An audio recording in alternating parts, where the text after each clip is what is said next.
Belajar tentunya menjadi hal yang wajib bagi para pelajar, tetapi tidak hanya para pelajar saja yang wajib melakukan aktivitas tersebut. Mahasiswa, pekerja kantoran, bahkan dosen pun juga perlu belajar. Faktanya memang semua orang mampu melakukan aktivitas belajar.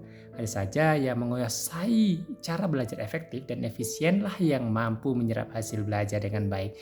Nah, kali ini kita akan membahas tentang cara belajar yang efektif dan efisien yang mampu memaksimalkan hasil belajar dan meraih impianmu dan belajar jadi lebih menyenangkan. Nah, pertama, tetapkan tujuan.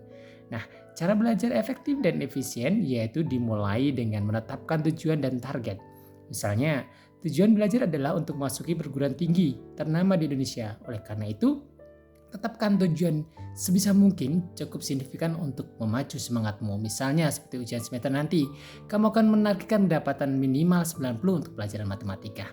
Nah, untuk menempatkan tujuan bisa menjadi sebuah motivasi jika kamu mulai merasa kehilangan minat untuk belajar. Memiliki tujuan jelas membantu kamu tetap fokus dan konsisten selama proses belajar. Yang kedua adalah jadwal belajar. Cara belajar efektif dan efisien yang kedua adalah mengatur jadwal belajarmu. Dalam hal ini, kamu harus disiplin dalam menaati jam belajarmu. Misal jam 7 sampai jam 8 malam kamu harus belajar. Jangan lupa untuk beristirahat 5-10 menit saat kamu belajar. Nah, belajar setiap hari adalah salah satu kunci agar hasil belajarmu lebih terserap dengan otak. Bandingkan dengan belajar di sistem kabut semalam. Bahkan jika kamu hanya menghabiskan 20 menit untuk belajar, itu lebih baik daripada tidak sama sekali. Buat suasana yang nyaman. Nah, yang ketiga ini adalah yang harus kamu lakukan agar kamu tetap fokus dalam belajar. Berapa orang terbiasa dengan suasana yang sepi, tidak nyaman gangguan, maka belajar bisa lebih fokus. Tapi ada sebagian orang yang suka menonton musik atau mendengarkan musik untuk supaya lebih nyaman belajar.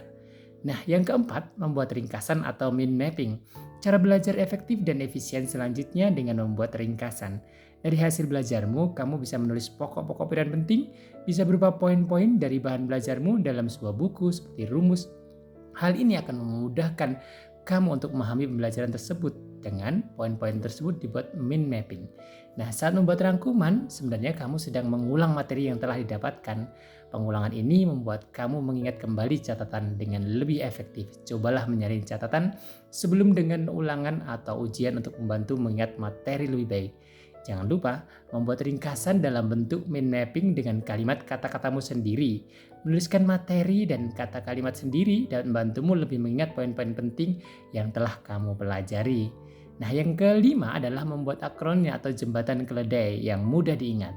Kamu sering lupa materi pelajaranmu kan?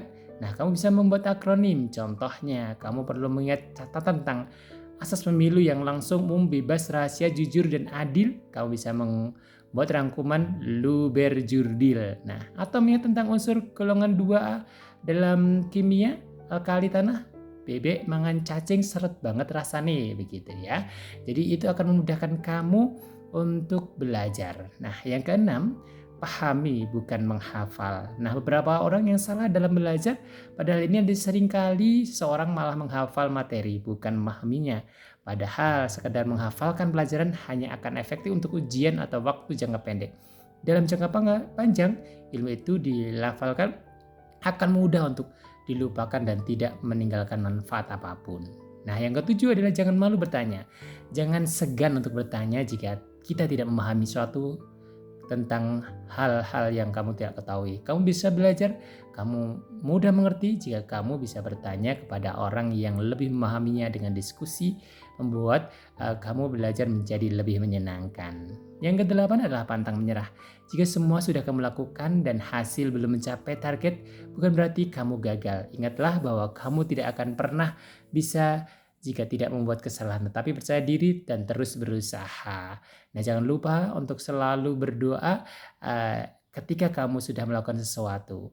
Nah, jangan pernah menyerah untuk terus belajar dan jangan lupa belajar dan berdoa. Nah, di atas adalah cara belajar efektif dan efisien yang bisa kamu lakukan sehingga kamu lebih dapat menyenangkan bagimu. Terima kasih. Sampai jumpa dengan Mr. Eko pada trik-trik yang lainnya.